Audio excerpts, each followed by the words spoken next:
What's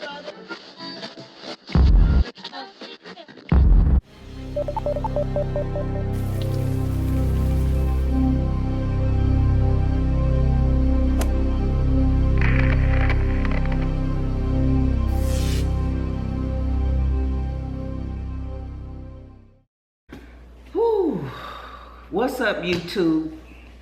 As you can tell by this video, I am giving you a brief synopsis of what I think about the Terrence Crawford Errol Spence fight. I am not a Texas native, but I have been living in Texas since 2005, and I was riding with Errol Spence.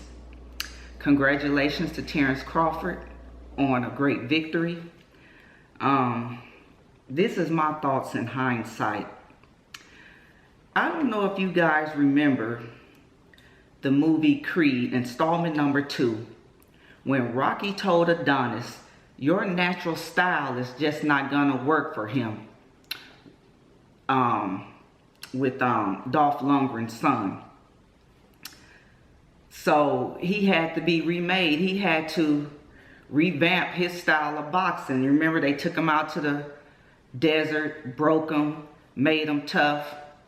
And I was thinking this as I watched this fight. Errol Spence tried to do what he normally do, come forward, and it just wasn't working. And I don't know why he didn't make any adjustments to the fight. No lateral movement, no angles, no nothing. Terrence Crawford was hitting just as hard or harder, hits just as hard or harder than Errol Spence. And something else struck me kind of odd. When I watched them walk out, Errol Spence just didn't look like himself. And I was thinking, like, that little box he showed us, that little novelty box that Mike Tyson had given him with the shrooms and the little ear bites and all those things. And I'm thinking, man, I hope he did not test what was in that box. It's like when he was fighting, he had no power.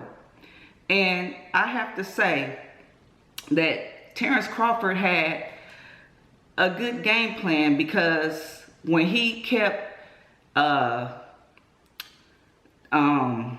should I say it? When he continued to back out the negotiations and it kept prolonging the time that Spence was out of the ring, and then he took that fight to stay active, I wish to God that Errol Spence would have taken that fight with Keith Thurman to stay active.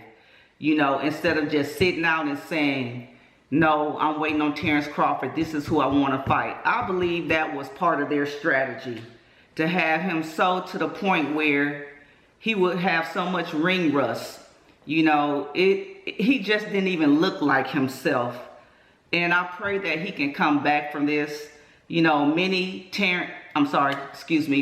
Errol Spence fans here in Texas, I'm burning up. I'm sorry, you guys. I just got in from work. It's like almost already 100 degrees and it's 10:41 a.m. We're heartbroken. I was talking with my coworker because I work late nights. I got to work at 1 a.m. and he was looking heartbroken just as well as I, and we was just going over the fight, and I'm sharing the things that I'm sharing with you with him, you know. And we do not wish to see a rematch because it was completely one-sided. It was a royal butt whooping. And I was telling my coworker that Errol Spence is gonna have to do something different. You know, I know he's fundamentally sound, and he said he can box, he can bang, but I didn't see any boxing last night. I didn't see any lateral movement. I didn't see any angles. All I saw was pushing forward. And when he was hitting, it was like no power was there. It's like something was wrong with him. I don't know what it was, and I don't know if you guys felt that as well. And I was hoping that coming on here, sharing my 2 cents as I always do on justmeet.net, that it would help me feel better. But we was all just like at work shaking our heads like, man, what happened? You know, I pray that he can come back from that. And shout out to his friend, Yellow Beezy. I saw the little clip when he was walking to the medical unit and his good friend was right there with him, you know, with his arm around his neck, letting him know that it's going to be okay, man. You can come back from this. That was a beautiful thing to see. And well, you guys, that's how I'm going to end it. And I will see you on the next one.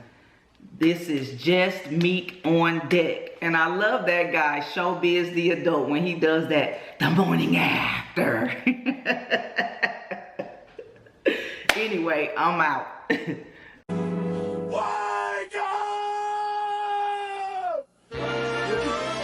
Wake up! Wake up! Wake up! Wake up! Come on.